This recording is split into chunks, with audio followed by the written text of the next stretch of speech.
Is my camera? I can hear you. Can you hear me? Yeah, I can hear you. Is my camera on? He said, "Is this camera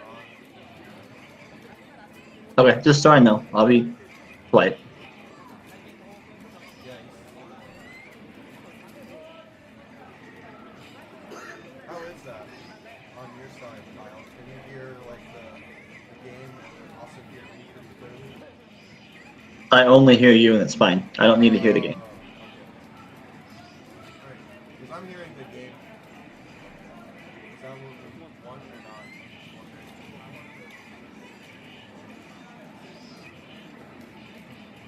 Okay. I mean, it's down enough. If he says something, I can hear it. Okay. So it's in the background. If that's okay. All right. Well, I think we can still do it that way. Okay, so a little quick introduction. Kyle, who else is here? I am YetiGhettoSlang. I am Luke from Ohio, and this over here is Zach. I'm Ailerus. He doesn't have a headset, so he can't hear Kyle, but we can relay messages and he can translate for us. But how are you doing, Senpai KyleW's, who just got back off from the Makai World Cup, but before that, Japan itself, and that's kind of what we're gonna go over today because it's your second time there, and a lot of things have changed. So Kyle is here with us today, and yeah, we're gonna kick it with the Lord of VMP. He doesn't like me to talk him up too much, but Kyle's the reason the whole VMP thing exists. So Yeah, thanks for having me, guys. that's Thanks for having me. exactly. You're welcome. Thank So, thank you for having us. so the intention here is more of a podcast. We're just using Yes. Twitch as a publication stream. So feel free to switch a window, do something else, turn up the volume, and listen to what we have to say. But the Yeah. primary purpose here is like it's a debriefing from my trip from 2 weeks ago. I want to talk about different aspects of the trip and the play and the competition and the scene in general. Yeah. So yeah, so I've got about 3 or 4 categories here. I'll tell you what they are, and then we'll kind of let Luke pick what he likes to talk about, and we'll Yeah. have some nice dialogue. Yeah. All right, so I've got first one, overall summaries and themes. Like next is unforgettable experiences. I got a couple general need to knows for Japan, so you haven't been there at all. You just want to Nope. know like what to expect. A couple things I'd like to make sure you are aware of as you go. I have not been there. I want to go so bad. I've got a couple more bullets about my personal play, which is probably not in everyone's uh, interest to go that deep, but it's more me personally reflecting on how I'm learning and growing and what aspects I need to improve on. I So think I think people would want to hear that because I do too.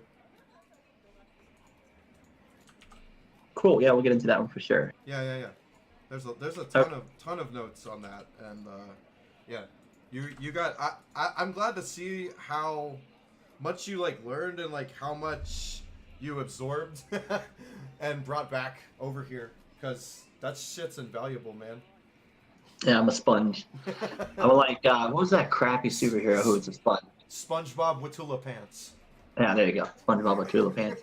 Okay, a couple more subjects here for the greater audience. I've got some details on the Kanto scene, which is Kanto is Tokyo and Greater Tokyo area, so which is the biggest scene, right?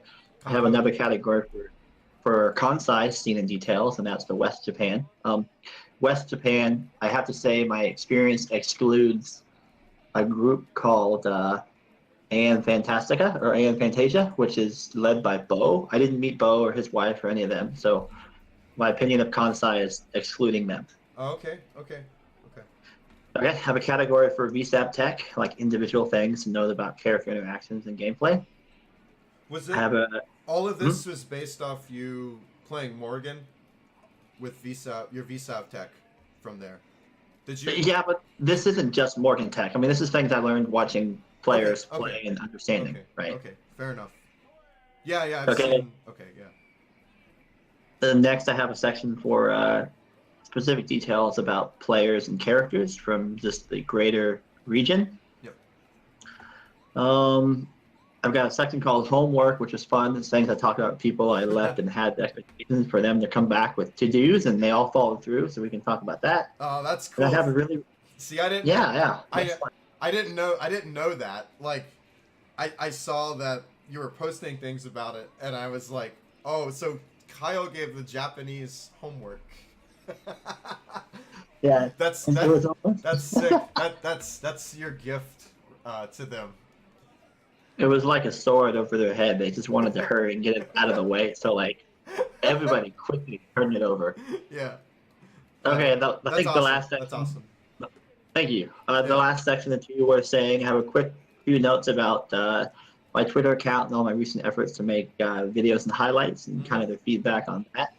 And finally, which is actually there's a lot of information here, but it was a formal like Q&A session with the greater TOs. So I had a chance to ask a lot of details about the history of the game and the how they do events and Yeah. details why we're at. So it's a more formal Q&A session, but it was a lot of fun. So I have sections for that too. So with all that being said, Luke, I thought that was really awesome. I didn't know about that either, so that's exciting for me.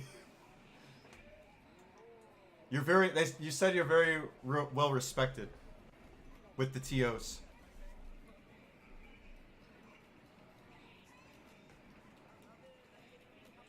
I cannot hear him. You can't hear him? I can't hear him. Is he using his push to talk button? oh, test, we good? I can hear him now. Yeah, sorry. So I've got two tabs up here, and it only plays audio when I'm on the one tab. So I'll keep it. Oh, okay. It's good. It's good. It's good. Okay, so yeah, I was really respected, and there's a couple reasons. One is Yeah. it was my second time there, right? I was there 5 years ago, so That's it right. Yeah. wasn't just, This yeah, is I wasn't his just a second new time. person. Second time in Japan. People, you already made friends there. People knew you already. Like Ken, you guys are tight. Yeah, and part of that too is the people that I've really bonded with over there, like the primary TOs and the people who are advocating Vampire. They're senior and they're really respected. So just Right, getting right, their right. respect and their buy-in early really helps me get engagement and respect from the greater scene. I was a celebrity. It was really humbling. Oh wow, that's that's awesome to hear. I didn't like. I knew you said you were respected, but I didn't know people were that excited. Everyone looked it when I was watching the videos. Yeah, they were. I mean, I'm a high energy person, but they were just as excited to see Yeah. me as I was to see them. You know, So like, oh, this is the guy who's making highlights and the guy who's been yeah, doing English translations and all that fun stuff. Yeah. you're VMP ambassador, man. Like 100%. You say that you have the KyleW style, which is the izakaya style. Yeah. So, if anyone doesn't know, quickly, there's the type of dining in Japan called izakaya. So, izakaya is it's like an open room with very like bar food, like light bar food, right? Yeah. It could be like a gastropub, but it could be just very small things. And then the beer keeps coming, right? And the whole thing is meant to facilitate a party. You're just talking and chatting and yelling and like doing cheers and kanpai all the time. That So does not that type sound of like a BW3s.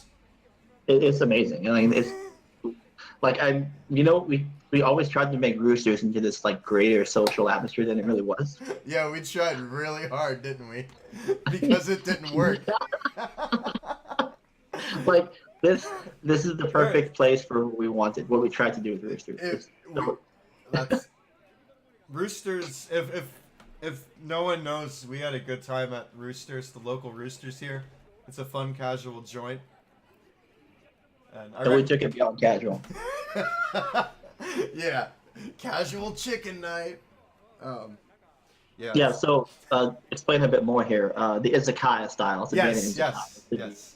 extroverted and open and loud and kanpai, and people get that way when they're drinking a lot, but culturally it's only really uh, fostered in that environment. So Oh, wow. you see just yeah, you see Kyle. I'm just excited to be at the arcade, and I'm feeling like I'm in like Of course. an Yeah. adrenaline rush of vampire and energy and izakaya style. Yeah. I would be just as excited if I went too. So I don't know. I hope I wouldn't, end the night somewhere bad or something. So which one of these categories do you want to dive into, Luke? I want to dive into your unforgettable experiences. Okay. So I guess want to first start off, off hot, baby. I want to yeah, start off hot off the press. these are in chronological order, but it was a lot of fun. The first one says beers with Mabu. Right. Yes. There's a Gallon player who's been at it for years. He's the Red Gallon, The and MAB his Gallon. handle is MAB. Yeah. So his name is Mabu, and the reason it's not Mab is because of the phonetics of how they pronounce the characters. So at first I was like, "Oh, this is Mab," and they're like, "No, it's Mabu." It's almost like saying, like my boy, this is Yeah. Mabu. My Majin Buu. Combos. So, and another thing, you saw some of our old American, our Baka Gaijin crew there. How are the boys doing? How is everybody? Interested in that. Yeah. Let me wrap up with Mabu here. So the backstory is that my Twitter account is dedicated solely to vampire. Like we know that. I don't use it as like a social media platform or anything. You really But, don't. You really don't. You just post a yeah. ton of content, man. So the only time I've even deviated from like that plan is this guy Mabu. He always posts like his food, right? And it's like half the time, like there's always a big delicious like asahi in the background, Okay. right? So I was to the point where it's like I would only like his pictures if there was a beer in it, right? Gotcha. Okay. It literally for a year now I've been liking this guy's pictures when there's a beer in it, and it's like I only like vampire fan art and random shit, right? Yeah. Yeah, and You're liking Mabu's beer pictures. yeah, Mabu's Namabiru, yes. His beer selfies. Okay. Yeah. All right. So that's cool. Like, did you guys connect or like? Yeah. What happened here? The moment I got to Mikado the first time, like the guys were waiting on me to go out to dinner. Yeah. And Mabu was one of them. So he couldn't be around the rest of the weekend, but we definitely sat there and had a beer together and laughed about me liking his beer photos for a year straight before I met the guy. That's crazy. Like he remembers that. He holds you dear to his heart. See, that's why you're a celebrity, man. You made such good connections the first time, and you make really good social network decisions, man. Yeah, Mabu's good. He gets it. Yeah, I mean, he gets there it. was about 4 days later, I was out by myself just getting a quick bite at this. It was like a KBBQ place, but it was like really small and dingy, like a bar. Okay. So I posted a picture of like my beer and then my little link sausages and my bell peppers, right? Mm-hmm. About 20 minutes later, Mabu posts the exact same picture and says "kanpai." What? You guys made the same food? Yeah, he just like ordered the same shit because he saw it. It was great. I was like, "Cheers, Mob," and he was like, "Kanpai, Kyle." Wow. You guys are like the Iron Chef of Vampire Savior.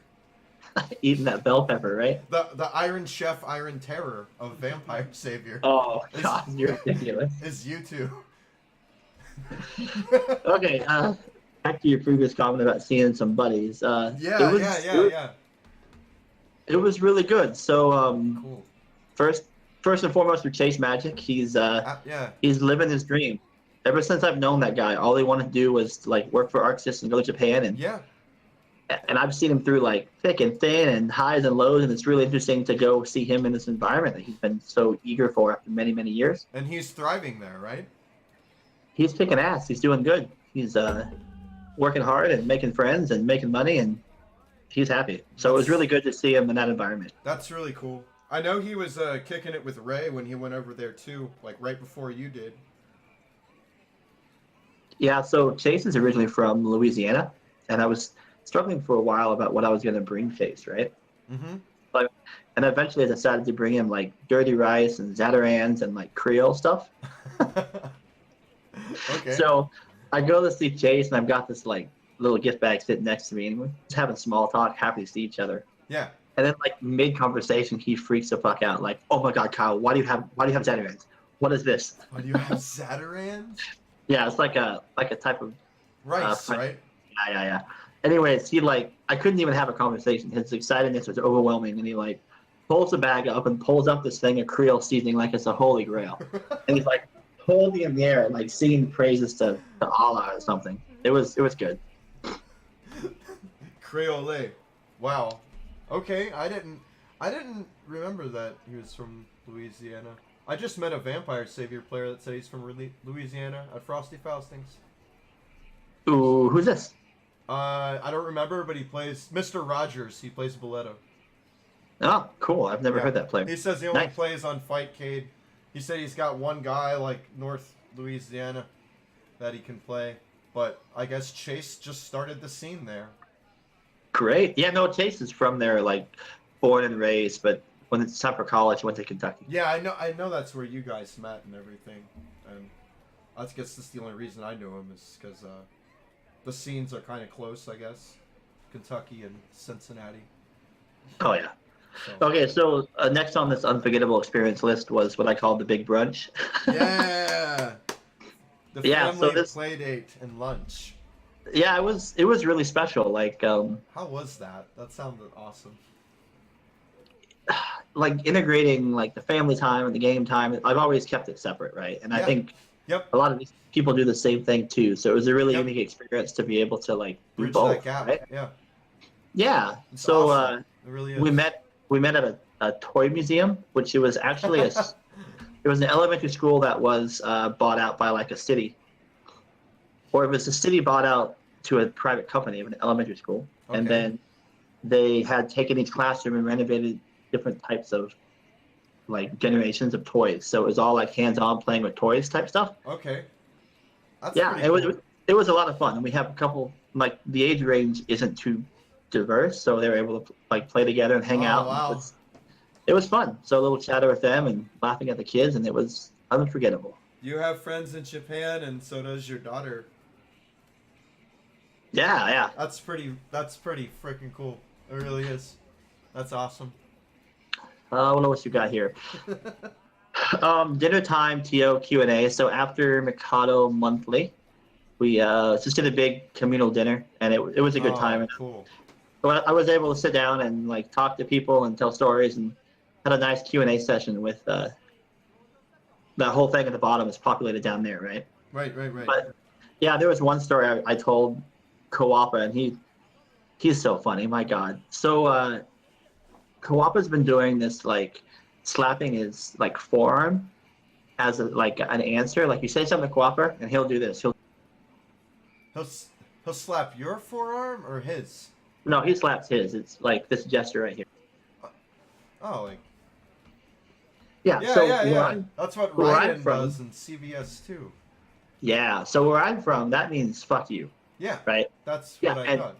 And that's funny because Kawapa's the same guy that's on the middle finger. So Yes, I told him that meant fuck you. Little and finger Sasquatch. he didn't know that. So he thought that was absolutely hysterical because he wasn't trying to do like the finger on that one, but that's how it was perceived, right? He was just born to do that symbol or signal. Yeah. Yeah, he probably has a tattoo of a middle finger somewhere. Yeah, the edgiest thing you can think of. Nah, he's awesome for his play, and he seems like a super fun person. Yeah, I actually regret not getting to hang out with him more. Really? Too many people, Okay. too many people to talk to. Exactly. You know, It's he recently moved too, so he was only able to come to the one. one The vampire night? one. Yes, correct. Okay. Hey, real quickly, Zach, there's a Twitch webpage tab that's floating over the video feed. Is that displayed on the stream or He not? said there's a Twitch tab in the front of the stream, which is, I guess, the chat. There you go. Cool. Are you Okay. seeing it move? Yeah, It's we're so good. Luke can Okay. watch the stream. All right. Or the chat. But we're watching the chat and the stream at the same time, and you playing in Japan. All right. So unforgettable. The gifts, man. I was really happy with how they all turned out. People were like full of love and respect. Man, you're like Wow. you're like VMP Santa Claus. I really was. I had a whole suitcase full of gifts, right? Yeah. Yeah. So I had to like lie on customs to hide the Zatarans and the Creole, right? What? Yeah. You're not supposed to bring rice into the country unless you do like a 2-day quarantine thing and all that crap, right? A rice quarantine? That makes sense. Yeah. Okay, I get it. All right, that's Yeah. holy And shit. then Hillary had a magnificently like high-end gift for Sakamoto. Did you see what Hillary got Sakamoto? What was that? I forget. Oh man, it was actually files of honey from different parts of the USA. It was like Chicago style honey, New York style honey, like West Coast honey. Yeah, really nice and thoughtful. He's a honey gatherer. Yeah, good job, Hill. That's awesome. Yeah, so I had had stuck that one past customs too. The honey was a problem as well? Well, it's a food. You got to declare all your food. Okay. I think that people just don't like other foods being in their country when they're messing with their own rice. Yeah, it's an agricultural thing. Yeah. But regarding the gifts, I really wanted to go back and just really give my sincere thanks to the community leaders who were able to get all the signatures for their groups. That's Yeah. so cool. I saw that. That was a surprise. Was that the autographs from the CPS2 board? No, so Or is it a paper, the thing you made us sign or whatever?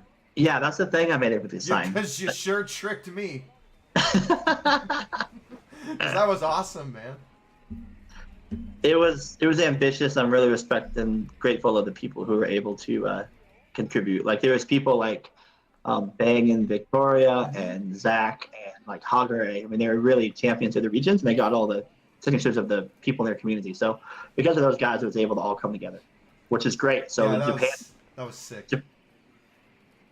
Japan loved it. They were saying like, why haven't we thought of this? I wish we'd have done this already. Dude, you really did, in my opinion, and I think everyone else's, is you really did bridge a gap there between USA and Japan. And you gave a speech at Mikado, right? And you said your goal when you were starting this was to bridge the American and Japanese scenes together. And yeah, I think you did that. So how does that make you feel? Yeah, that's pretty sick, man. That's awesome. It's a big compliment. I appreciate that. I got that compliment from Ken. And my first day there, Ken wanted to make a point to say that, and it was a good feeling. Like it's been a lot of work and a lot of fun, but I think we're there. At this point, the Japanese players know who our better players are, and they know they're willing to reach out and talk and help. And the only concern is the language barrier. So we just have to find the right people to help with the language. But yeah. But the exposure and the knowledge is there, which is important. Yeah, I mean it's out there. I really want to play against some of the Japanese players. I wish that they should come to some of our events. That would be sick. The dream, the dream. I would enjoy that very much. But yeah, I want to talk about your performance and growth. Is that cool? Yeah. So as a player and as a person as well. So yeah, so I guess I'll start with there was a few things I was told specifically I needed to do.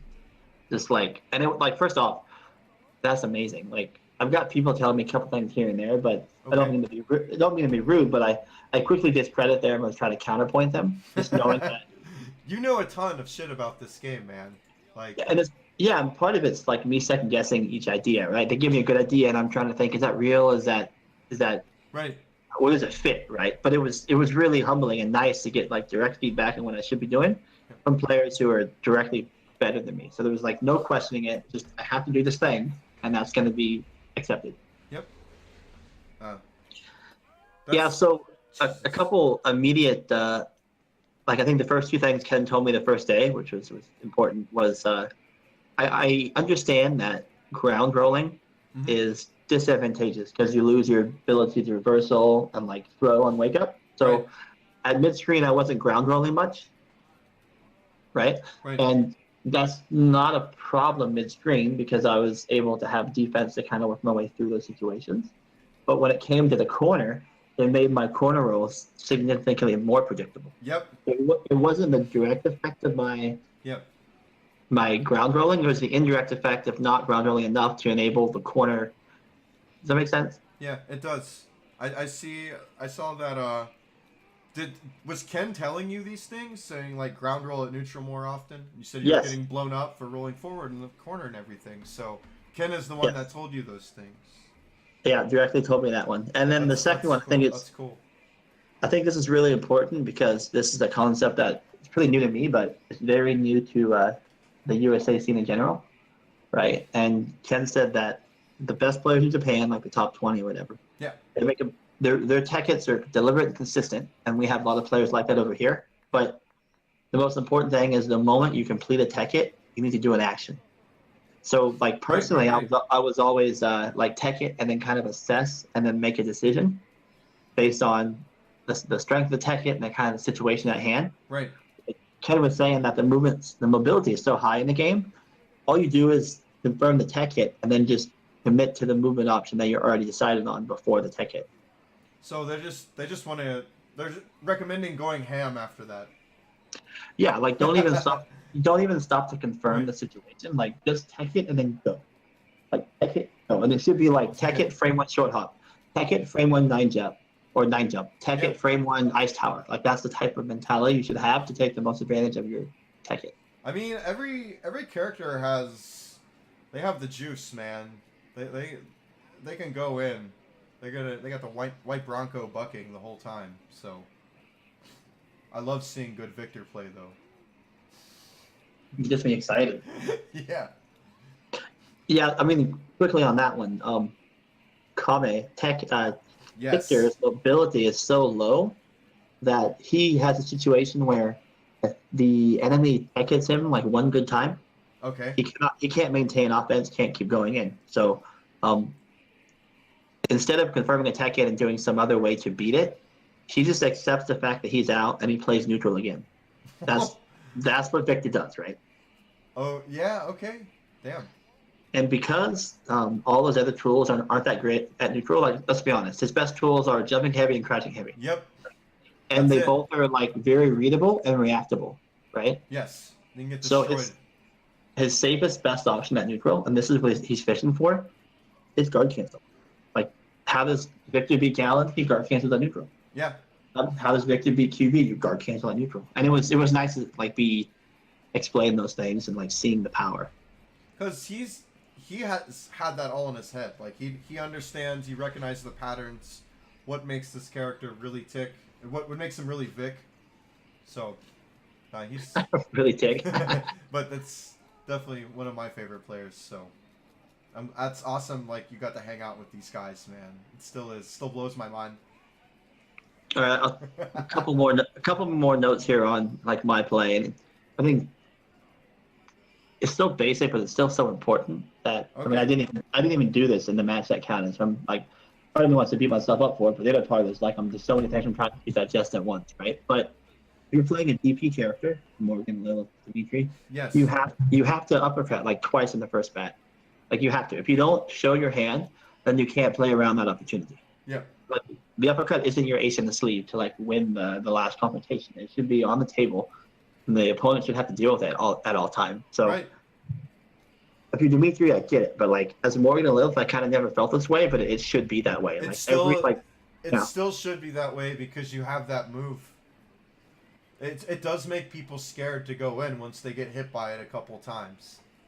So I think that's very important to use. Yeah. So Okay, few more things here. At neutral, I was doing after like a long chain or like a mid-screen darkness. I was always doing the pursuit with as a form of okazeme, oh, and okay. it works well on the back rolls, but the other roles doesn't cover really well, and overall, Ken said it's a weak Okizeme. Right. He said, I'm honestly better off just walking forward, holding sticks, and then taking the spatial advantage. I'm holding the corner. Yeah, or even like if I'm mid-screen and it puts them close to the corner, and I like pin them closer to the corner, that's a higher advantage than it would be off of the pursuit with. So I'm doing that now too. Oh, okay. So they've like you've definitely changed some, I guess, bad habits at this point from playing in Japan. Yeah, this is the last thing That's scary shit. Thank you. I'll try my best to impress you. Yeah. So this is the last point I want to say about my personal play, and this is really important to. All right, so this is the last thing I want to say about my personal play, and this is really important on a mentality I haven't had prior, and it's that until now I've always been really heavily focused on individual tools and the application of tools. Okay. And like I have an answer for each situation, but the bigger concept I was being told by a couple players, Dara, Ken, Suta, and it's that I'm strong enough with my tools. I need to start to think about how the tools come together, because okay. It's more now to really beat any player, you have to rotate the tools in the right way. And it's that what tools enable other tools. So, for instance, Sasazuka really showed me that with Morgan, your first mix-up or second mix-up should be a command throw. Right? Her high-low isn't really great. What's that? Do you feel that way about Boletta as well? Just saying, like when Boletta goes for command throws. No, I don't think that about Boletta, because like Boletta can Zerashi, which is like delay attack, and I think she can actually keep sustaining offense while keeping delays going on. All right. Because her mobility is like, I do like the command throw option a lot, but Yeah.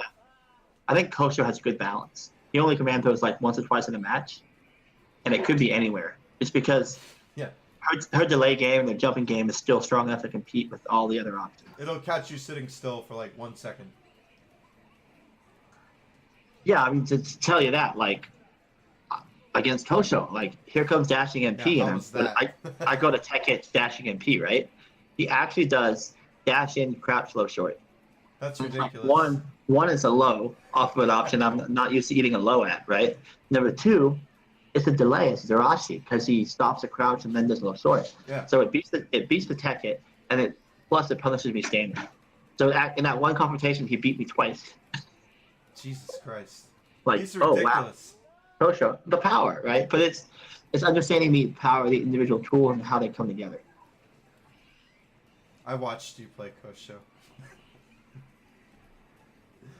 That was amazing. So, in comparison to like 5 years ago, I really felt that Japan's defense was too strong. So it was like I was throwing all my all at them, I was giving them high, low, throw, left. They were blocking everything, right? Yep. And this time I don't feel that way. I think I have a greater grasp of the offense and the tools, and I can actually open people up. And so now I'm feeling that the only reason I'm not as effective as I could be, I still feel it's effective, but it was that their ability to adapt was significantly faster than mine. And it's about keeping up the pace and staying one step ahead of the opponent. And going away, the biggest thing I need to learn and work on to compete with them is adaptability. Adaptability. They're adaptive in many, many ways. They say if you can't push block, you can't play in Japan. Yeah, I agree. Yeah. I don't know where I heard that, but I heard that somewhere. I think it's very true. I'm going to talk about something that I think is really, really neat, and I don't think really many people know about, is that, okay, so Kyle gave a handful of Japanese Vampire Savior players homework for the game, because he studied their play. This was really fun. That's some that's some professor level shit, man. Like that's awesome to me. I think that's really cool. It was really fun. It was also tough because I understand the game and the rules at a really deep, intimate level, but Yeah, there's a couple for like sure. nuances and quirks that just weren't coming together right, and I had to like get past the language barrier enough to even explain what I was leading onto. And then when they got the question, it was like, wow, this is a good question. Like these are concepts people had. Oh, cool. Yeah, so it was nice because Ken was really helpful to bring the conversation forward. For sure, for So sure. yeah, so the immediate like hot topic with Ego, there's conditions for turnaround frames that make certain options enabled, but other options not enabled. And I had scenarios that proved in option A that wouldn't work, and the scenario that proved in option B that would work for like unexplainably no reason.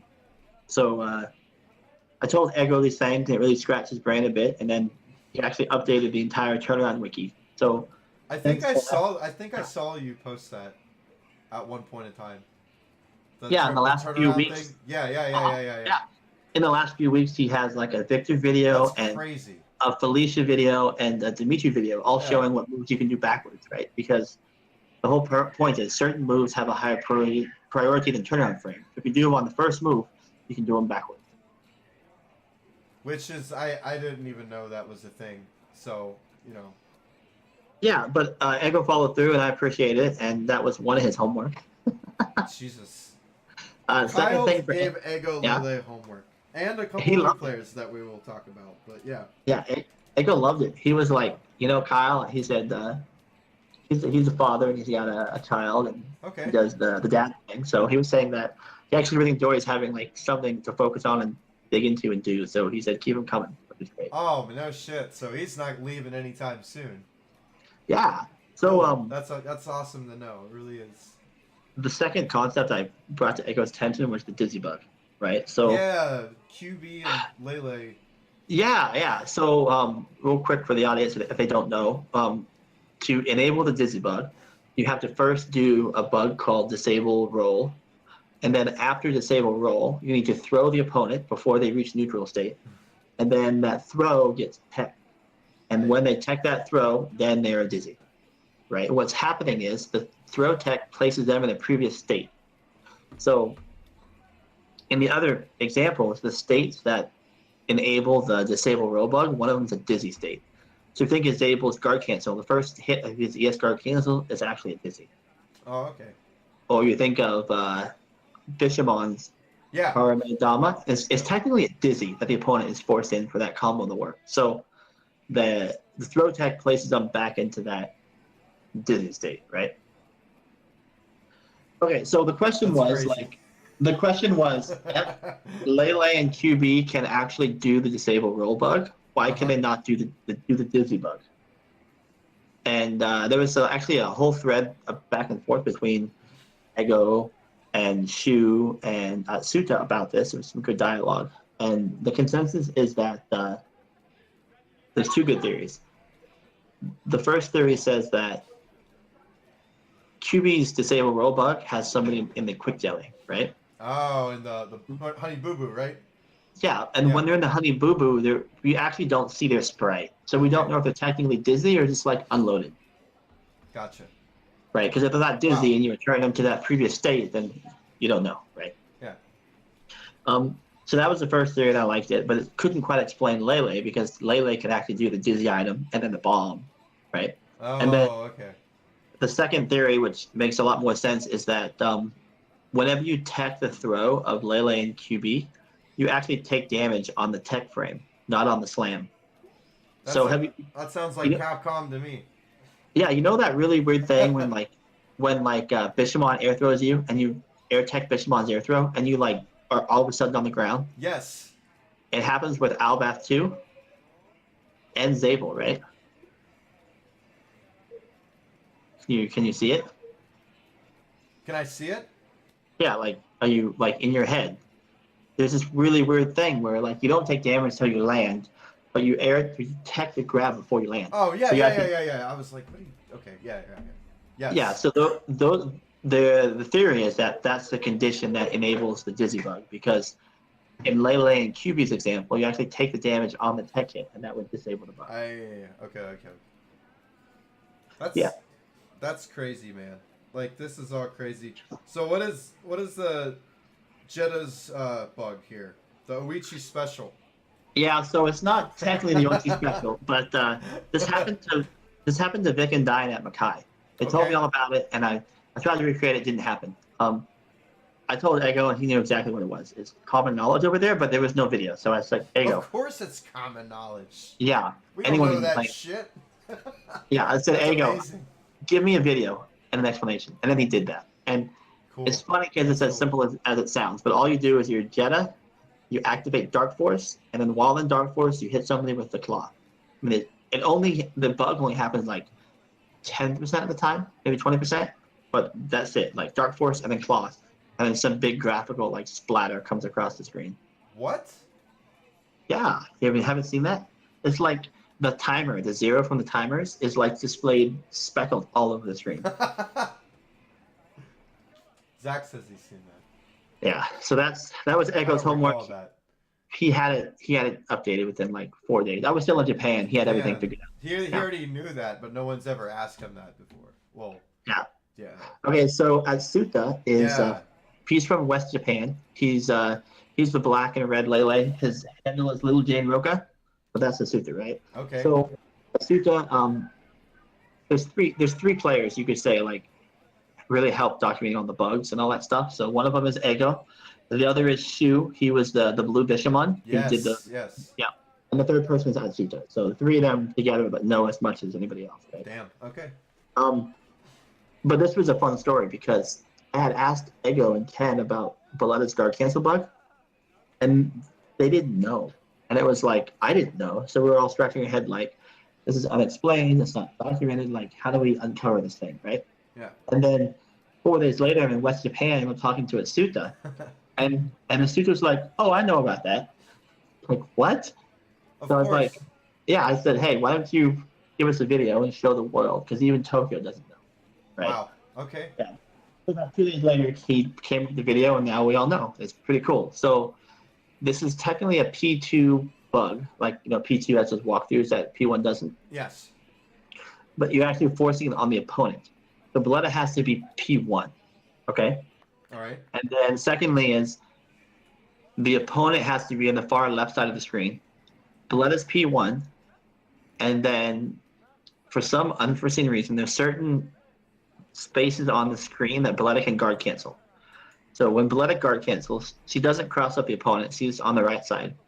But if the opponent is holding back for that duration, they walk off screen. It's flat out like because they're off screen, they technically screen wrap. So they appear on the far side of the other side of the screen. And they're I saw a video of a Sasquatch just medium punching his way around the screen. Yeah. So I think it was yep, so although you want to play Balletta, you want to do it, it's actually up to the opponent to hold back at the last throughout the project to make it enabled. Right. Okay. Yeah, so that was fun. And so because the subject was about like screen wraps and about being off the screen, Asuka said he had a new bug for me that was new to me. So apparently, it's really specific but fun. Anacaris eats Lilith's soul flash. Anacaris does ES soul flash to Lilith on her wake up. And then Anacaris does the portal. And the whole goal is that Lilith wakes up to the soul flash. Okay. She does like a strong tech hit on the first one. And then the moment that tech hit even starts, the portal sucks her up. Okay? So during the entire Stargate sequence for the portal, Anacaris does no push box. So he's constantly fierce tech hitted until he's off the fucking screen. And then he ends up screen wrapping a couple times, and he's in the background too. The mummy wrap? He wraps himself? Yeah, he wraps himself up. You got it. Some quilted northern? That's pretty awesome. Yeah, so that was Asuta's homework. Fumio, this was actually pretty nice. I didn't specifically tell her to do this, but I did express to her the need. I said I really thanked her for her ambitious project last year, where she did the player book. Yeah.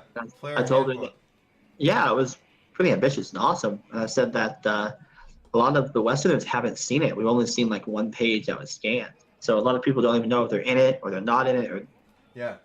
I mean, I hadn't even seen the Morgan page until the day before, right? So I didn't even know if I was in it. Yeah. Yeah. Zach has that too. Yeah. I've Yeah, so I've like seen that. I think Zach has one, Kendra has one, and I think one Hogger had one or two for SoCal. But those are the only ones in the U.S. So it's just the greater scene hasn't seen the document, right? Yeah, So sure. told Fumio this. I asked her if she was going to release like a PDF version, something electronic, and she said she'd think about it. Oh, that'd be awesome. Yeah. So then about 2 weeks later, Everybody could have it then. she actually published a PDF version, but instead of being just like the 8-page dealio, it was literally like a 30-some page that included every submission for the survey. Damn, it was the full book. Yeah, it was all the full the book. chapters. Yeah, it was really nice. There, a lot of work. So. Damn. Yeah, that's amazing. Shout outs to her. I didn't directly tell her, but she did. Like, that was a lot of work. She's also dating Nakanishi, by the way. Ah. Yeah, I learned that. So that was fun. First time I got to talk to two of them. They're both like really drunk on wine. That was fun. Well, we're gonna have to all go to a vampire wedding at some point. Yeah, vampire weddings are a thing, by the way. I'm sorry. There's like, no, vampire weddings are a thing. There's there's 3 or 4 players who are like married to actively engaged like vampire wives. Oh no shit! Really? Yeah. So that's amazing. Yeah, the first one's at Suta. Suta's wife plays. She's been playing for years. Okay. The second one is Bo. The fish. Yeah. Yep. His wife plays Lilith, and she's active as much as he is, right? So there's 2. The third person is actually Didi Sasquatch. I just recently learned this. So, no shit. Didi married Akashi. There's a tournament last year, JMD, right? Okay. And there was a highlight I did of this Balletta. There was an orange Balletta, and like the play was solid. I was like, I've never seen this Balletta before. Who is this, right? And then after the Balletta gets like the 3rd win in a row, she stands up and like high fives her teammates, and she's in like a full Balletta outfit, right? I was like, this is amazing. Who is this player, right? Turns out that's actually Akashi, Didi's wife. Oh wow. Yeah, like really. So it was a lot of fun. They were sharing like pictures of the wedding with us. Did you see that cake that got circled around like a year and a half ago? It was like a really nice formal cake that had Sasquatch and Balletta on it. Was it like a picture of them? Or was it like figurines? Yeah. I remember that. That was actually Didi and Akashi's wedding cake. Oh shit, I didn't. Yeah. I had no clue. Yeah. So those are the 3 that are married, and then right now, Nakanishi and Fumio are dating, which is great. Awesome. Vampire wedding. That's pretty. Right. That's pretty amazing. Real quick to wrap up the homework section, there was a handful of things I was planning on doing, and I've done some of these, so there's just a chance to celebrate a vampires that's been going on. Yeah. The first is there's an interesting situation where the computer has advantages that players don't.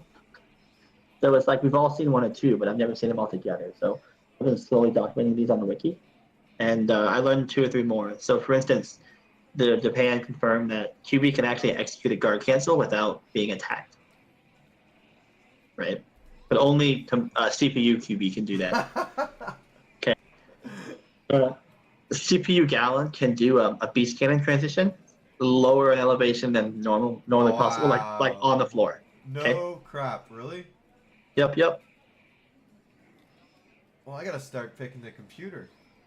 There's interesting stuff you can see. Like the first one they found was Dimitri. He can actually air fireball at a lower elevation than normal. Like just above the ground, he does an air fireball.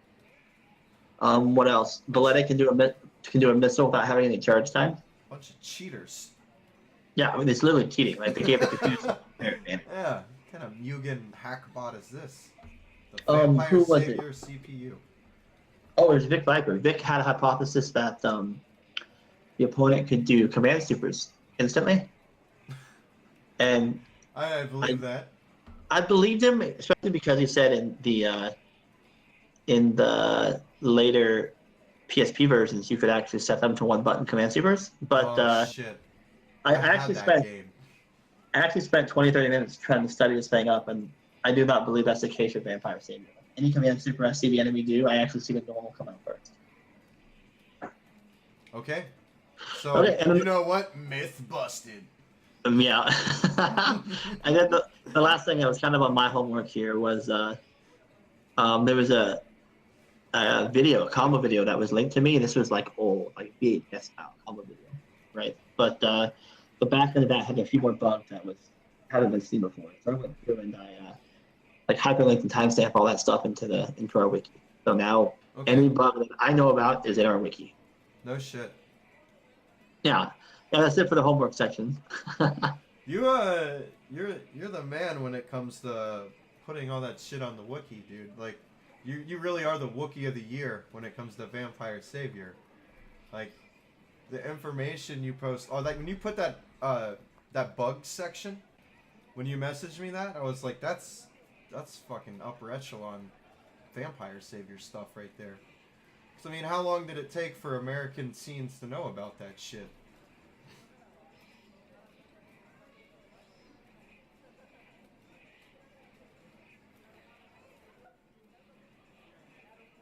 I can't hear him. He's not pressing his button. Oh. I appreciate the compliments, I really do, but okay. I gotta make one point here is that I've only really put the effort into populating like some Morgan stuff and then all the bugs, right? So Okay. like the wiki efforts have been like 99% of it like West Coast, most of it raw, and old GTPO heads. So shout out to them, they've done all that work. But they laid it all down at first. So. But you've definitely contributed a ton to it as well. Thanks. Okay, where are we going next? So. I want to know about some silly stuff, some general needs in Japan. Me and Zach were talking earlier, and you said it's a cash country. What does that mean? Do they just not take American credit cards, or what's that all about? Because I want to go to Japan, and I think a bunch of us do. I think this is pretty important shit to know. Before you go to Japan, listen to Kyle, because he's been there twice. I agree. So yeah, like initially it's the cultural differences, right? Like most shops and street shopping and taxis and a handful of restaurants, they don't take credit card or debit card. Like it's a cash country, so right. Expect to bring cash. Okay. It's odd. Like I did not know that at all. You know. Yeah, like Free and I really planned on, like we purposely load up our credit card and pay the credit card down to build credit and get like free flyer points and all that stuff. So we were stoked to just like tear the credit card over in Japan, but we were limited because a lot of things don't even accept it. Jesus. Okay. So that's why I'm gonna go to Japan. I can't enough cash to bring cash because cash is king over there. Fair enough. It makes it easier for you if you want to take a trip to Japan. It makes it easier for you. Okay. No, that's really awesome to know because, as I said, I've never been, so I have no clue. I like these cultural things. Good things to know about if you're planning on taking a trip to maybe go to some of these arcades and meet these players as you did and a few of other gaijins did. You know. Gaijin, like Godzilla, yeah. But you're saying all kinds of things are cool about it. Like the public transit is it is legit. Like people aren't driving there. It's so legit that you can assume most people that you talk with or interact with do not have cars. Like you can literally, it's like living in New York or living in certain parts of Seattle. Sure, yeah. You can get by without having a car, and you probably don't have a car. So don't expect anyone to have a car. like if you live in the Midwest, if you don't have a car, you can't do anything. You know. Yeah, and the next thing is, beyond that, the transit system is really awesome. You have subways, you have trains, you have like SkyTree and fast rails and bullet trains, and it's clockwork. It's nice. It's clean. Highly recommended. Yeah, I want to go. You also say it's clean and there's no guns. Yeah, this is part of like the culture and culture and the government and how they interact with each other. And it's like it's a respectable place where you don't have too much chaos and it's clean and nice. Like I've been to other countries. I've been to even Australia. Australia was dirtier than Japan. Like just trash and pollution and people not picking up after themselves. Japan's not the way. It's very nice. We're disgusting creatures, but in Japan they keep it clean. What's weird about them being so clean is that I could never find a trash can, man. Like, what's up with that? Like, on America, like every other corner is a trash can, and I get it, they're all full and always overflowing, It's but because it's at a McDonald's. That's why. you have a spot to like put your trash, right? But like Japan, Yeah. there's no. I was even in the bathroom. There's no trash can in the bathroom. Like, how do you do that? It's like the suction on the toilet's better or something, and you don't need the trash can itself. I don't know. I'm just Yeah, asking. Yeah. like I don't think it's gonna directly impact anybody, but it was a culture shock for me to be like, where do you put your trash? Jesus Christ! But I it's like, how can you have no trash cans but have the place so clean? I don't know, man. Like really good street sweeper or something like that, or just don't litter. You know, if it's not that big of a problem. Kyle, Yes, sir. I want to know how was we've been talking about culture and stuff. How was Japan like overall? Like the whole trip you had.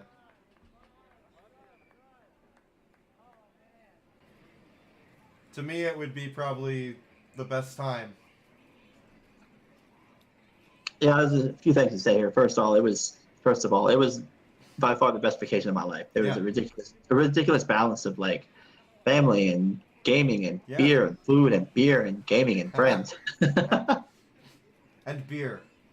Yeah, so I had about I think 4 full days of Vampire, and then That's sick. 6 days of like tourism, and then the Sakuras are coming out, so we did the Yeah, photography yeah, and yeah, yeah. the pedals. And, yeah, the vacation was amazing. I mean, it will probably be the best vacation of my life. It'd be hard to top that one. Yeah, I think yeah, Mars or like Venus or another planet would be more boring than that at this point right now. yeah. So it was. I've said a couple of things already, but to me, it's why it was so personal and so much of a good time. Is Yeah, that I did receive direct advice on how to improve and what to look at and how to get better at the game. yeah. And they really addressed me as a community leader and a TO, and it was humbling. And I mean, this is a really bad analogy, but like there's a real big seniority and like age gap over there, right? So like your TOs, they're in their 40ish. 40s, yeah. Yeah, and like the newer players are like in their 20s. So I mean that age gap is so big that they don't mingle too much. You Sure. know, like there may be like an open invite, but it doesn't mean that they're gonna seriously hang out too much, right? But I mean, I was invited to be with the seniors and talk about the community and the community efforts and outreach, and Yeah.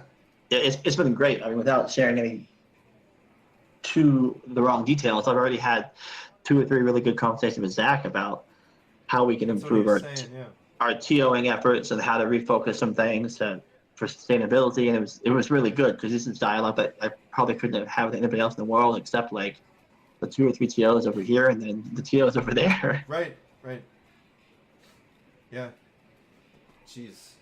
I don't know, man. Like, I think you made a really good connection with everyone. If you didn't already, your first time you went, and I would I'd like to go over there with you. Yeah, I would love to host you. I don't think we talked about this one yet, but I didn't know I was such an extrovert, and I am, especially when I'm in Vampire, I'm playing games, I'm excited, I'm loud, right? No, you really? Well, yeah, but you guys, I'm just kidding. it's kind of disproportionate because I'm not like this all the time. Yeah, Like you I've were got like, excited to be there, man. You know? I really was. It was to the Like, point where, I get that. yeah. Yeah, I had a few viewers too, so it was weird because there was even one time where they thought I was like drunk and annoying. Like instantly they were like, "Is he too drunk to even be here?" Right? I was like, Sure, "No, I I understand. just smell like beer. I only had like." I only have like 7. I just smell like it. Yeah. Anyways, the point I'm making that is my excited like extroverted nature about gaming is it's a cultural shock to them, right? Like Yeah. It's you a, could see it's it. the Kyle style. Yeah, like if I'm on the cabinet and like I make a good play or like someone else makes a really good play across from me, I like want to get up there and do a thumbs up or a high five or something. And like people Or don't even or talk yeah shit, you know, whatever. Just one of yeah them. like Just something fun. fuck jump light kick. Like come on, right? Exactly. Fuck jump light kick. Yeah. So but I'm trying to like make these connections and engagements, and it's hard for them because most of them aren't that culturally trained to engage that way. Okay. But the thing is like you're no stranger to vampire danger. You're no stranger to the scene. People know you, and you said they respect you. So it was just the whole being a little louder or brash and bold. People weren't as receptive, but you did find some good friends that were completely okay with that, from what I heard. Yeah, and those are the guys I think I really connected well with. For sure, man. Absolutely. We'll be hanging out with them every day. Yeah. I've got people I'm excited for you guys to meet. Oh wow, that's beautiful. Cause like I could like, my favorite player, and then I can meet him, and sure, would be respectful and whatnot, but maybe we wouldn't be on the same level type of deal. You got a different outlook, and Yeah, you got it. I have nothing. There's nothing wrong between either of us, but I want to go drink some beers in damn Japan and play some Vampire Savior. That's what I want to fucking do. Okay, so I'm going to talk a bit about the scenes as a whole, right? So Yes, yes. Kanto is Tokyo, greater Tokyo area, and their efforts lately, like their focus of their scene, as led by their seniors, is training rookies and the sustainability of the effort, right? And Yeah. they're putting a lot of work into that, and it's starting to show. At this point, players who are competing and winning are actually rookies who've been trained the last 6 or 7 years. So it's starting to pay itself off. Oh, cool. Did you know that Kawako was a rookie once? Like, actually, by rookie, I mean in the rookie tournaments, When was this? like 6 or 7 years ago. Oh wow. No, Yeah. I did not know that. I thought he was just a beast. He was always a beast. Yeah, same thing with Line Felicia. Like, he actually started in the rookie tournaments, and now he's wow. the best Felicia in Kanto. Wasn't, In my opinion, wasn't he playing a different character before Felicia? Or am I wrong about that? I'm not certain. You're Okay. probably thinking of Oricon, who now Oricon plays. Felicia played Sasquatch, right? Now he plays Sasquatch, yeah. Ah, okay, Yep. okay. All Um, these dang cat players just confuse me. Yeah. So the Mikado cabinets it's variable. Like, yeah, okay, yeah. the cabinets have not had parts changed, and it's a smoking arcade. Oh. So How was it all that? functions- You're not a smoker and everything. I mean, it's bad for anybody. So Yeah, I don't think the smoking was as bad as people make it out to be. I'm really used to it. I mean, the only hard part is your clothes really smell like it when you're done. yeah, So that sucks. Yeah. what a lot of guys are doing is when they get there, they actually take their jacket off and put their jacket in the trash bag and tie it up. So whenever they leave, they go home, their Okay. jacket doesn't smell like smoke. More technology for people when they go play in Japanese arcades. If you're not a cigarette smoker, you do not like the smell. There you go. So That's a good tip, dude. It really is. I like that. the Mikado cabinets have not been updated in like years, right? No one knows the last time. Like, it's functioning, it's working, but you got 14 setups and every stick feels different.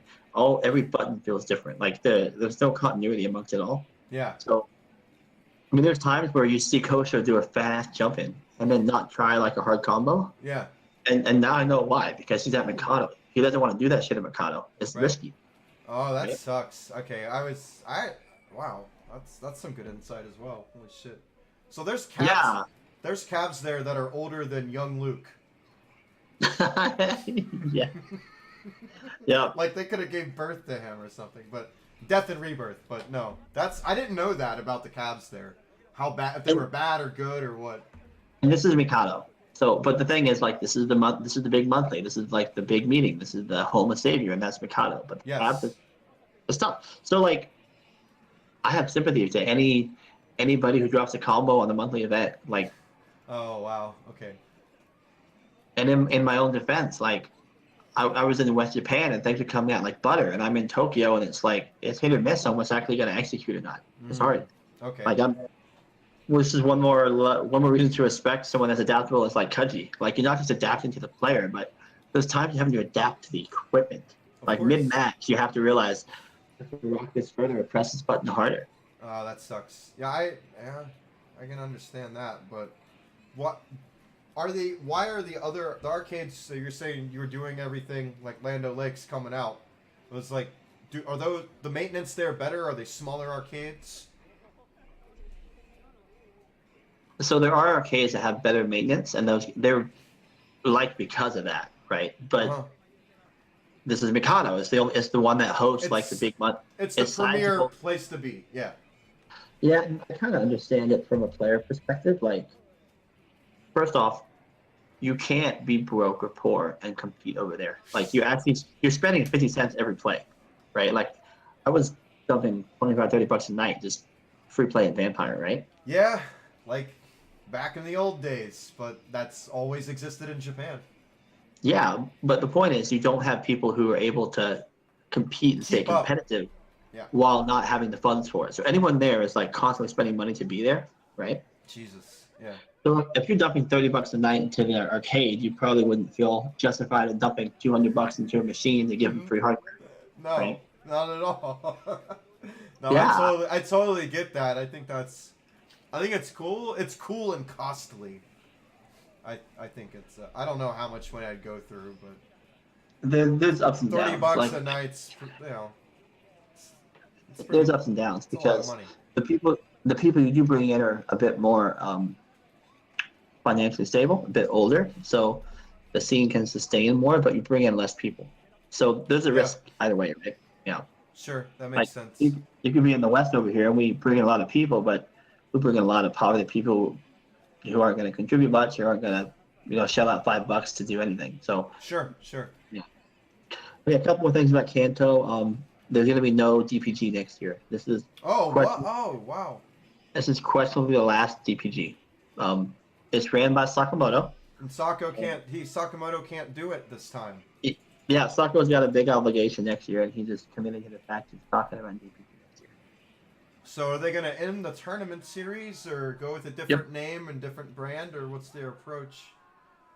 So that series is going to be ended. He's still going to run JMD. So Sakamoto runs JMD and DPG, but JMD is in September, right? DPG is the big one, and DPG is important because of the time of the year.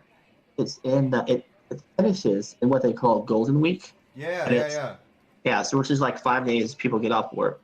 So it plans around the vacation, and everybody is in Tokyo at that time anyways, right? That's the best time to go. Yeah, it's here in like 2 weeks from now, I think. Mm-hmm. Yeah, so no one knows if somebody else is going to carry the torch and make a new event, or if it's going to die. We don't know.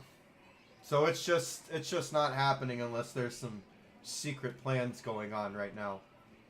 Yeah, which would be like an ambitious younger TO who doesn't have like a big life commitment happening. But they would know. So if they did another tournament that wasn't DPG, they would know people would be able to come to this. People like it's a good time to have this tournament for everyone living and working in Japan. So they know that those people would potentially go to a vampire event, whether it would be DPG or not, if it was in like the same arcade. Exactly, but it's cool. who's gonna be the TO to support that? We don't know right now. We'll see what happens. Because that's the biggest no wrestling reference, but undertaking that people can take is to be a TO. Yeah. So I think that about wraps up my general comments of Kanto. Yeah. I like it. How's let's go Kansai time?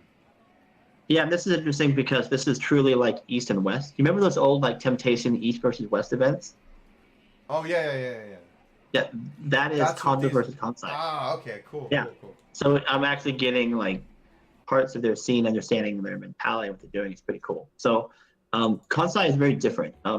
First off, I should say this is my first time going there. So everybody I met for the first time. Oh, okay. Which I felt more like a celebrity than like compared to Tokyo. I was more like a reunion, like a returning friend and a comrade. So. Yes. Yeah, that was highlighted and really appreciated. It was a good time, but it was a different experience. Okay? So, Kansai has Namba Hills. Namba Hills is it's a smaller place. It's like it's two stories, and each of them are like small footprints, or 3 stories. But their VSAT cabinet was amazing. It was like the cleanest, crispiest. Like everything felt great. It was smooth. That was the butter cap. Yeah, it was butter. What we started watching on the stream here, there was me doing my Kumite with West Japan, that was on that cabinet. So I was really, really good about my execution, and the cabinet was there to show for it. Perfect. Perfect. Okay, but West more Japan. importantly is the mentality. I want to So go take me there, please. West Japan, like, they're intimate, they're intense, and they're competitive. there. Oh, So cool, it's like, cool. Different than Tokyo, right? yeah, I mean, Tokyo has a few players who are like highly competitive. That's your Kaji, your Komamoto, your Kosho, like your top players who just want to play.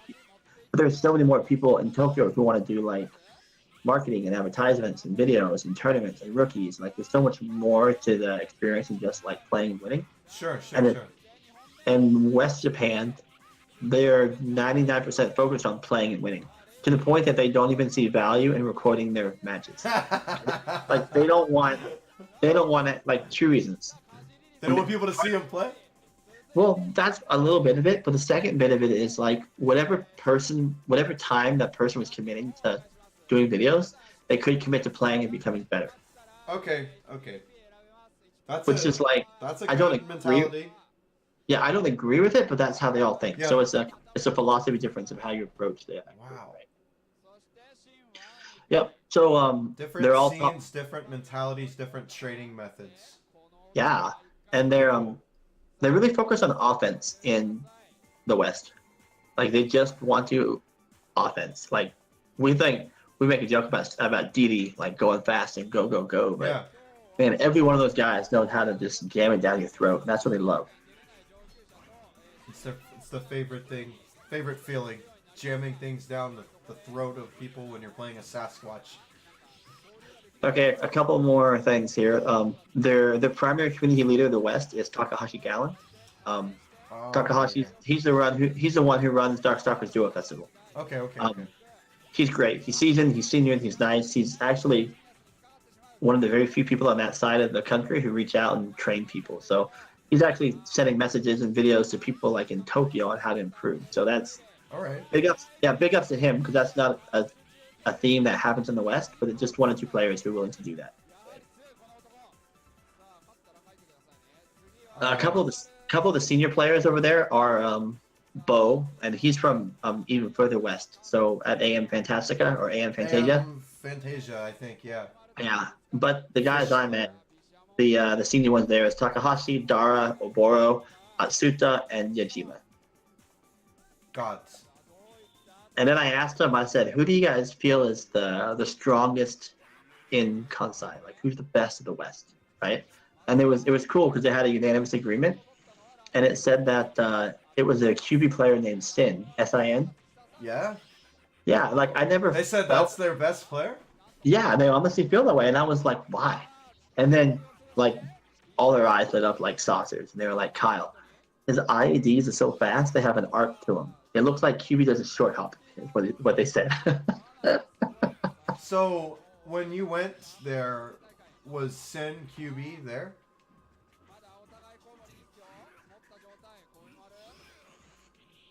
Or is Sin QB like a myth, like a legend?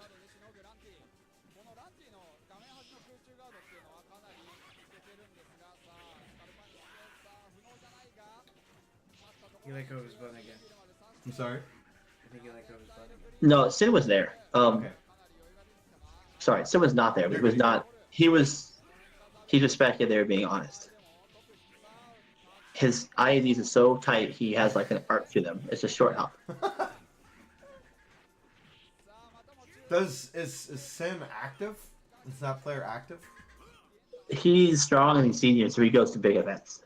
But he's not so active in weeklies. He'll go to big events, but will not come to weeklies. So he is like a Legends of the Hidden QB Temple type deal. Yeah, he's Shit. Okay. he's always on the West team, like Team Go West. It's always like Atsuta, Dara, Takahashi, Sin, and then one more who happens to make it out. Okay, Yeah. okay. But they say that QB is the strongest in the West, so I Yep, didn't know that. But awesome. yeah. Is that where you had the most fun? I'm just wondering. Where did you have the best time? Like what part of Japan? The absolute best time. It was like the probably the 4 hour block between being in the Mikado Monthly, getting an exhibition over there, doing dinner with the group, and then after dinner, this is amazing. Like I made a friend that night, right? So Okay. you're drinking, and then it's like, well, last train's gonna happen. Who's gonna leave for last train, right? And then it's like most of them leave, right? And then we're like, oh fuck it, I don't want this party to stop. But then we kind of all said bye, right? And then Right. a handful of us just happened to like wander back to Mikado. The next thing I know, Wow. it's like 1 a.m. right? And then me and Chase and like 2 other guys are like feeling really good, but we're actually like playing Drunk Vampire at Mikado and having the time of our lives, okay? And it was That sounds perfect. 0-1 Felicia and Kame Victor, right? Oh wow. So those are your guys now, huh? Yeah, those guys, they're great, right? So it was Luke was to the point where literally I was picking Victor and hitting him with 720s, And he was picking Morgan and hitting me with Darkest Combo. And we're like high fiving over top the cabinet, laughing. That's pretty awesome. That's amazing. I don't even know what to say. That's just awesome. a dream come true. Okay, I can understand how that would be like your best night or favorite part, because I would completely enjoy that. Yeah, I put a lot of work into my Drunk Victor, so I was pretty competitive.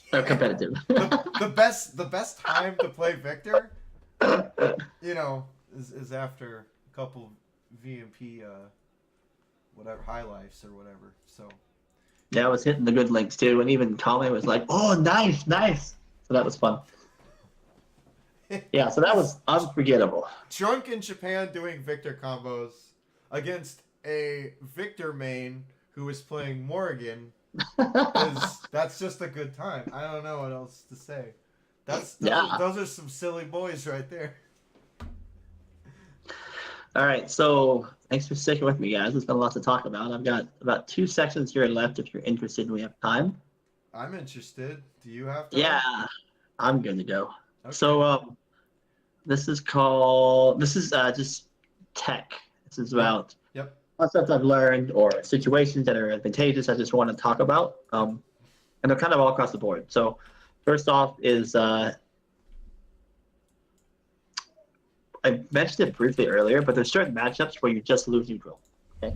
And if you're one of those people that you're not expecting to like win air to air, air to ground, ground to air, your focus needs to be guard canceling at neutral. If you're not, that's how you beat Cal at neutral, guard cancel. That's how you beat QB at neutral, guard cancel. So if you don't feel like you have the normals to challenge them, you need to focus on GC at neutral. Okay. You need to GC. Okay, that's how you win neutral. That's how you get a knockdown. That's how you make decisions. Yep. Okay. Okay, so there's a confirm that I was just seeing in Japan. I read about it once, but didn't know how like reasonably competitive it was. But so Gal has the longest Dark Force startup in the game, right? Right.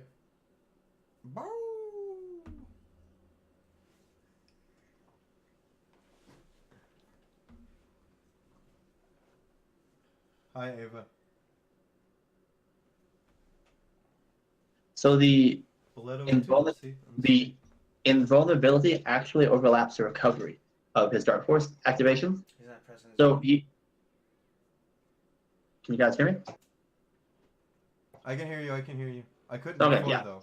I can now. All right. One last time. You're good. His invulnerability overlaps his recovery of Dark Force. So as soon as Dark Force is over, he has a few frames of invulnerability after the fact.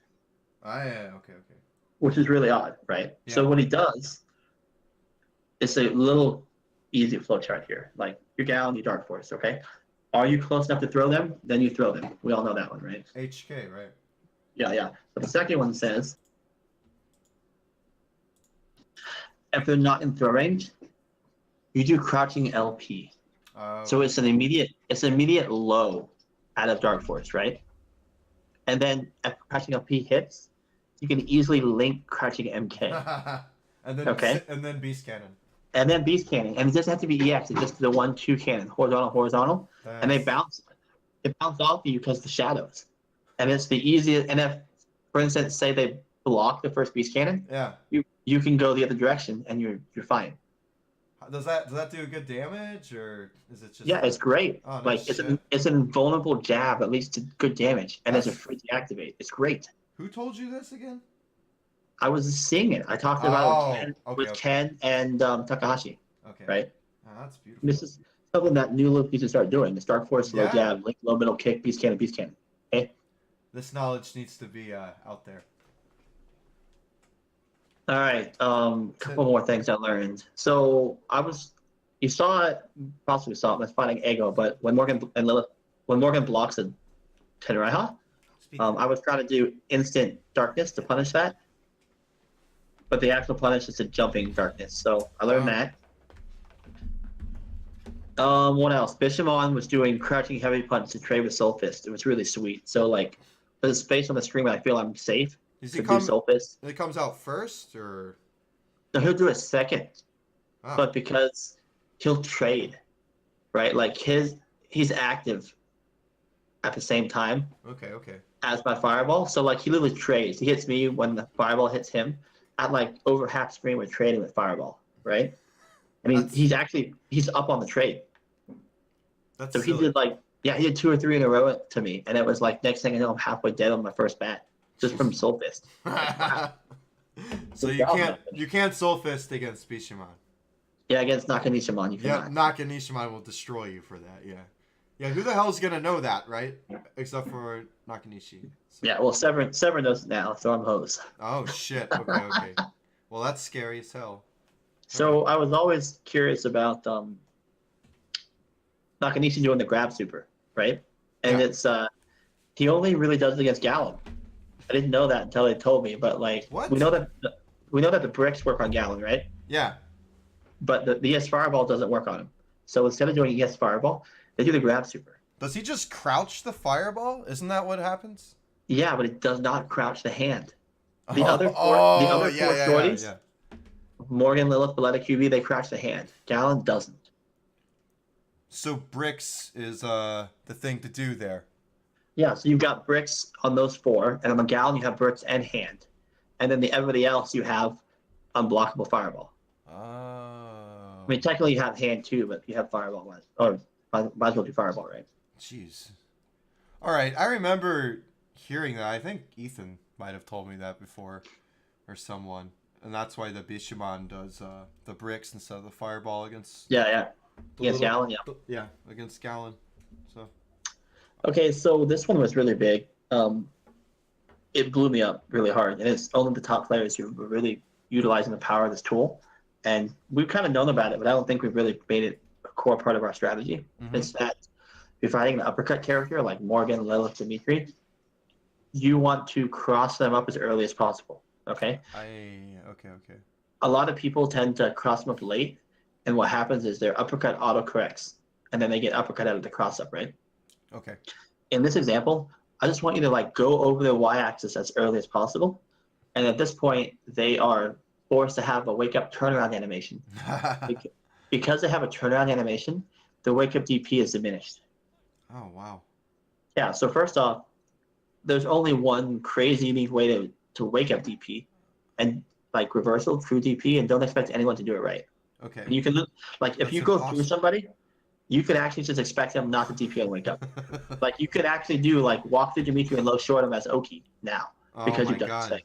Yeah. So for instance, Dara did it to me. Dara did a corner chain knockdown, and then he was P2, so he actually walked through me in the corner, right? And then as I knew he was in the corner, so I was trying to like adjust my execution for that.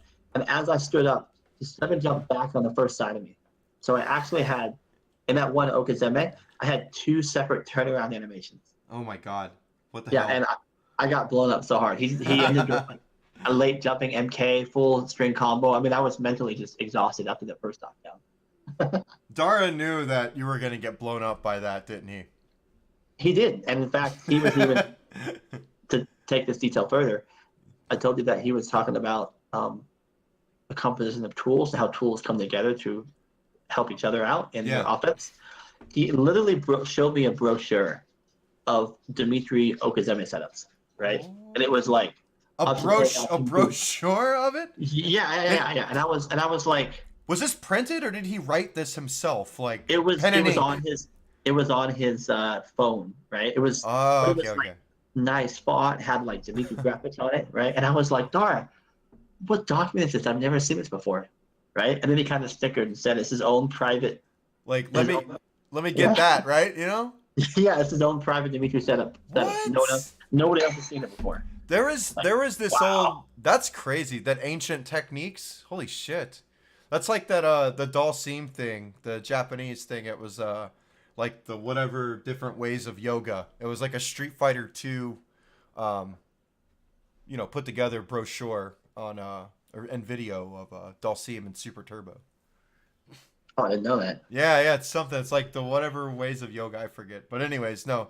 So he had a secret pamphlet. Did you get a hold of this ancient technique or not? Well, he was just explaining how his first mix-up worked because of situation A, and then he was able to make an assumption about the next mix-up, and he was very confident that it would work because of he just beat another option prior. Oh, okay. And it worked totally. I mean, yeah. Okay, I gotta. That's super cool. Start to speed this up here. So let me just buzz through here and tell you some more highlights before I gotta go. Okay. You're just gonna buzz Gallon through it, yeah. I'm gonna hold my composure though. That guy's crazy. I know. Okay, go for it, Kyle. So Dara and Shu both have unique execution tricks for this. It's done differently, but the idea is we always see Dimitri do like instant dashing TP. Yeah. Right. And I always felt like it was a safe poke and it was no risk and you just do it. And certainly that's true, but more importantly, they actually pre-buffer the first half of the execution and then visually look to confirm if the opponent is in the air. Uh-huh. And then they commit to the follow-up. Wow. Yeah, so it's like I got a picture. He wrote it down in his notebook for me about how to execute it, but I'll upload the picture to the. Yeah, please do. That's a treat. And it's sick because it's like 6-6-2 neutral, and it says look, and then it's like 6-2-3 punch. Oh, nice, Dara. That's amazing. So they were being like how our scene is very open, very kind with sharing the secrets and everything with you. Yeah, I mean, in these examples, I was specifically asking him how he did this thing, so he gave me. Oh, okay, yeah. One more thing that Dimitri, I always watch Dimitri do this, and I thought it was an OS. And what happens is you see Dimitri do dashing 360, right? Mm-hmm. And then other times you see Dimitri do dashing like ES uppercut. Yes. And I always thought that it was an option select. Like if he doesn't throw you, he uppercuts you, right? Okay. Especially whenever Dimitri like goes through you and then uppercuts on the backside. It's just a committal thing, right? Like you have to do. Yeah. So I asked Dara, I was like, what's the execution? How do you option select this? He said, Kyle, you don't option select it. You just have to make the read. That's like I spent like hours in training mode trying to theorize how to make this OS work, and the answer is it's not an option select. It's straight up a hard read. Yeah, I mean the dash delay uppercut beats them jumping the command throw. So they play off each other, but it's not an OS. Yeah, sure. But it's not an OS. All right, yeah. There you go. If anyone's having, troubles against that. Okay, so I'm gonna buzz through here. That's pretty sick. 4 players absolutely demolished me. I felt like I couldn't. Yeah. This one. Here we go. Yeah, Buzz Gallon, Sasuzuka, he's ridiculous as QB, a Morgan, right? And Morgan. Oh shit! I didn't know that. All right. Yeah, Dara and Deckermelon. Which Deckermelon was funny too because he spanked me like. Zabel player. Yeah, Green Zabel. He was doing Zerashi, like a delay attack, but he was doing delay low off a jump in. Okay. And it's really strong too because it's actually DP safe. Think about this. Say you're fighting against Dimitri, right? Yes. And you get a knockdown, you're jumping into him. Commit to landing late low. Right? Okay. And if he's blocking high, you're gonna low him. And if you had DP, you're blocking at the time when he gets up anyways. Oh wow. That's a crazy DP bait. Holy crap. Yeah, plus it at least keeps your offense on the table without taking your offense away. Yeah, so Deckermelon killed me with a lot of like landing lows. So he was doing that against you and just blowing your shit out the water, wasn't he? Yeah, that was Deckermelon. Yep. And then after he beat the shit out of me, like I felt like I was a one-player game, right? Yeah. And then I laughed about it and told him, I asked him what to do unblockable light kick, right? Because he wasn't even doing unblockable light kick when he beat me. He was doing landing lows, right? Excuse me? He wasn't doing a blockable light kick. He was just beating my ass like traditionally, right? That's silly. And then I asked him, like, why aren't you doing the light kick? And he said, play me one more, Kyle. What? And then he damn near perfected me. And with a he block. and then he did it then, right? Yeah. So he did. so He hang did. on. I have a question for you. Was he the Zabel player in the tournament they had not too long ago where you could not do the Zabel light kick? When there was like a team of like 5 Sasquatches? Was Dickamillion the Zabel player? Because there were Zabel players I saw in a video that were training specifically to not do that for one tournament. Yeah, that's a whole other subject. But every Zabel was banned. So Oh, okay. let's talk about it. It's on here. Blockable jump light kick. So the idea is that we are all.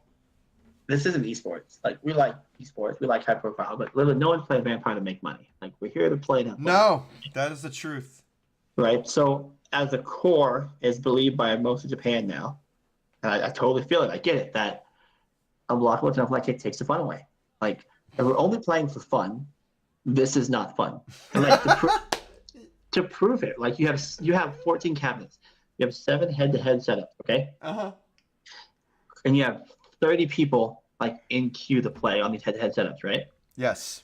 2 stations are Zabel players who nobody wants to sit down and play them because they know that they're going to lose to unblockable. All of a sudden, you have 2 less stations. You used to have 7 head-to-head stations, but only 5 stations are being rotated on, and both Zabel players are fighting the computer. Oh my God, they've ruined the whole arcade experience. Yeah, like people don't want to deal with that What? shit. I feel it's it not though. fun. Yeah, I feel it. What the fuck? All right, that's nice. That's good to know. Okay, so that's the premise. The premise is we're here to have fun, and this takes the fun away. Like, no one's supposed to get that much damage from an air hit. Like, if you get hit out of the air, you're losing 50% plus one more guess, and you lost a back. Yes. It's not the reward designed for the character, right? Fair enough. Okay, so what happened was the main TO is Sakamoto. Sakamoto said, this is too cheap, this is not fun, I'm going to ban it from my tournaments. Okay. Sakamoto runs DPG and he runs JMD. All right. So it is actually banned from DPG and JMD. Okay? Yeah. In contrast is the next 3 TOs, which is Ego, Ken, and Didi. And they've all been playing with it for years. They hate light kick, but they get it. And they also said, we're not going to ban it because we want to give the community like an option. Oh, so wow. they said, we'll let it play out for a year or 2 and see which events has more attendance and which ones draw more crowd and see what the greater scene wants to do with this thing. Okay. Yep, so that's where we have it. Right now it's allowed in Mikado because they don't want to fully ban it outright and they're kind of experimenting. And because it takes the fun away, they banned it in the other 2 events. So, but do you think people would, like the younger players would want to play with that and the older players wouldn't? Would there be a separation there?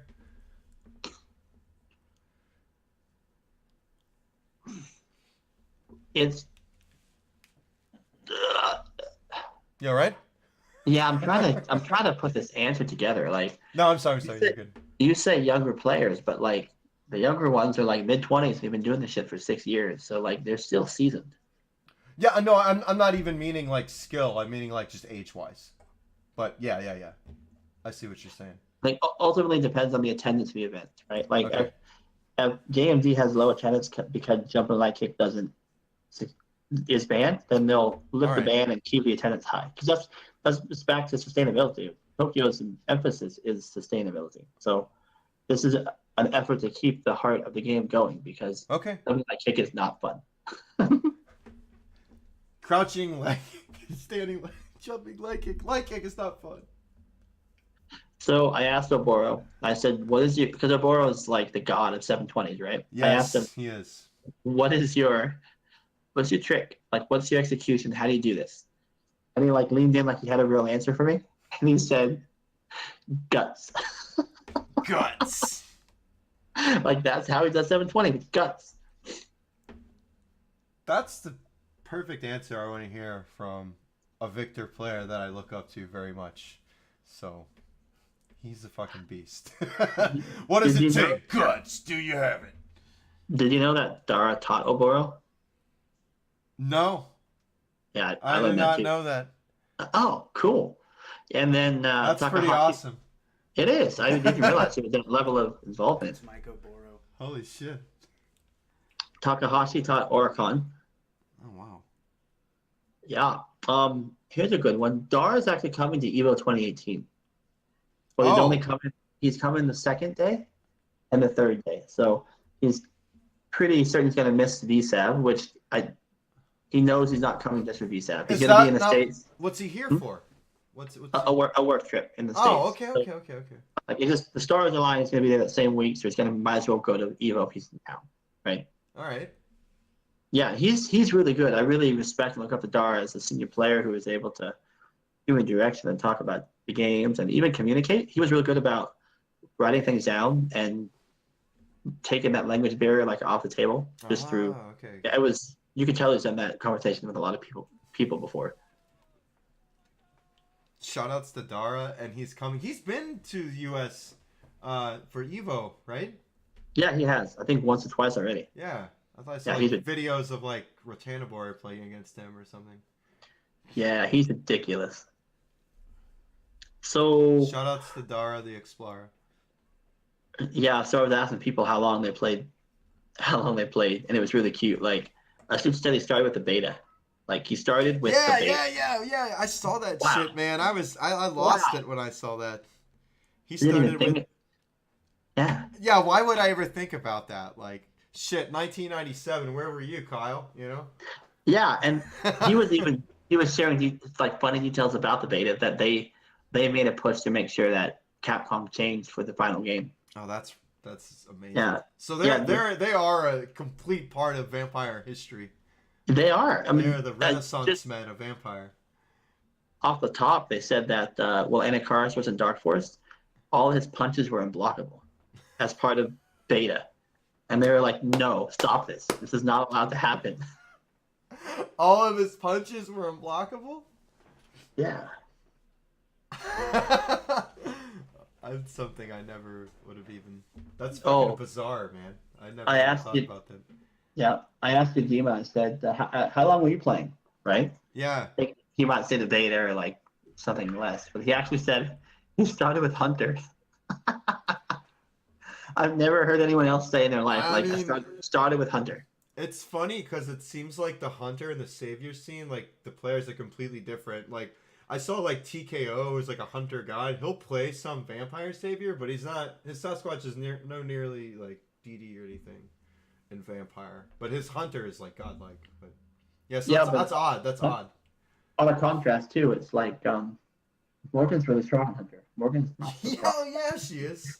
Dash jab, drill, chain, and the demon are sweet. Yep. That's all you need. Half-Life. Yep. Yep. I was asking people who their toughest matches were, and I mean they're just naming like top players from the other regions, so nothing too surprising there. We talked about the active wipes. Oh, this is a good one. Executing Darkness and Luminous. Somi, Yajima, Kaji, Dair, every one of them. Yeah, I saw you mention him too. They all single tap the LPs. It seems like I'm the only person who does a double strumming. You're the double drummer boy, yeah. Yeah, I need to really stop and reassess. Like, so to you, I guess with your technique, is everyone in this group doing it the right way, and you think you're fucking up and not doing it right?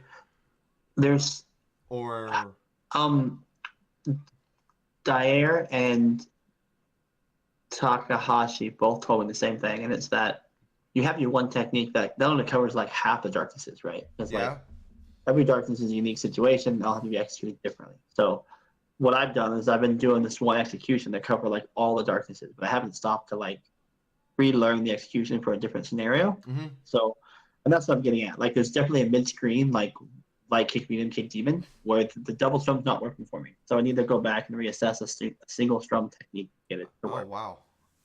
So those players have told you that, because I know you dabble with a ton of characters and you're pretty damn good with them. So they were teaching you things. Yeah, I mean you're right. They knew better. That's awesome. Yeah. So Dara, on topic of Dara, so Kaji is the greatest enemy, or yeah. So Takahashi said his toughest fight was Komamoru, and Dara said his toughest fight was Kaji. I mean, we get it. Like, Kaji and Komamoru are undeniably like top two in the world. So yeah, for sure. It happens. Fair enough. Yeah. All right. Oh, you all right? Yeah, I'm good. I'm good. Just trying to see what else we have here.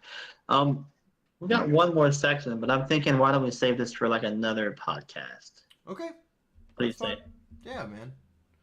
Thank you for everything, Kyle. Like a lot, like all these stories and all these experiences from Japan. It's like the first time you went over there, you brought back a ton. Like you helped me a lot. I know that for sure. So I hope it helps everyone else. But like all the things that they've told you and how open they were about telling you these things because you're passionate about it. Obviously, you wear it on your sleeve by being is a Kyle style. I don't know. Really opened up the scenes, and we appreciate you for that. By the way, so Thanks, man. I appreciate that.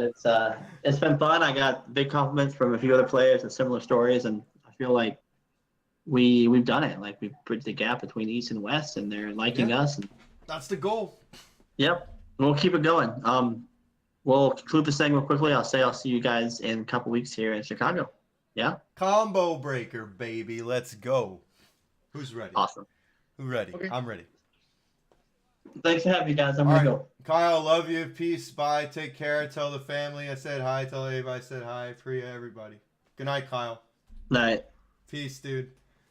All right. That was our interview with Kyle Watula about him being in Japan. And thank you, everyone, for watching. This was honestly a first thing we've ever done. Basically, a Vampcast, the VMP podcast. Been wanting to do this for a very long time. But thanks to everyone involved, everyone watching. We'll be back again. Kyle said he wanted to do it again. We'll get other people on here, too. I think this is a cool thing. I enjoy myself. Yeah. So, Zach, you want to say a couple words? I can just say it right here. Yeah, okay. Here. But no, thanks for watching. We're going to be trying to do this more often about different subjects, including reviewing people's matches. We're Get in the shot here. Show yourself a little bit. Come on. There you go. Yeah, reviewing people's matches. We're going to be reviewing people's matches and like going over like how they improve or how to improve based on those matches. So Yep. I think the first person we're looking at doing that with is young Luke. Oh, he'd be very excited. Yeah, hell yeah. That's good. So, but thank you for watching. Absolutely. We'll try to do like a Q&A session for Kyle or whoever is as the guest later, because I know people were asking questions, but we couldn't like interject to answer them. But thank you, and we'll see you guys Thursday. We'll probably be doing another rookie tournament. Rookie but, of also, the year. I'm thinking about doing a new player, Jay Kumite, because I actually haven't played him yet, and he's been here for weeks now. Okay. I actually haven't sat down and played him, so I told him I was like, You haven't played him once? not yet, because Okay. we were running stuff and doing. So we got a new player in this. Well, he's not a new player himself, but Free Vampires, Yeah. Vampire Shogun. He moved up to Cincinnati, so I've played him. A couple of people played him. He won our first or one of our rookie tournaments. Yeah, the first one. Was that the first one? The first one he entered. The first one he entered. Yeah, I think it was the second one. That was kind of like a Kumite for him. But anyways, yeah, we'll be back Thursday doing that and try to do this more often. I enjoyed myself. It's been a long time coming. Yeah, thanks for So working with Kyle because we didn't have audio. Hell for you, yeah, so, hell yeah. But thanks No. for leading that. But I love Kyle. we'll see you guys on Thursday, and then we'll be at Combo Breaker as our next tournament. Combo breaker. Threw in a $200 pop bonus to VMP boost Vampire prizes. Arcadia $200 pop bonus. And there's a rule I put in Good a boy. clutch rule. What? I can't win any of it. You can't win any of No. them. If I get first if So- it so happens I get first, second, third, and fourth get the bonus. Does everybody hear that rule? So if Zach gets first, the bonus, the $200 pop bonus for Combo Breaker goes to the second place. This guy is a stand-up citizen. This is no scumbag, ladies and gentlemen. This is my friend here. We're friends. But yeah, I'm no. glad I'm in your house. We're gonna be watching that or watching top 8 on hopefully Team Spooky stream. But during the tournament, I think we're gonna be streaming it. So it's not finalized, but I think we'll be there in the streamer capacity. Me and Nick and our team. Yeah. So I'll be there. we'll see you there. And have a good night, everybody. 2 words Take for care. you guys. Have a nice weekend.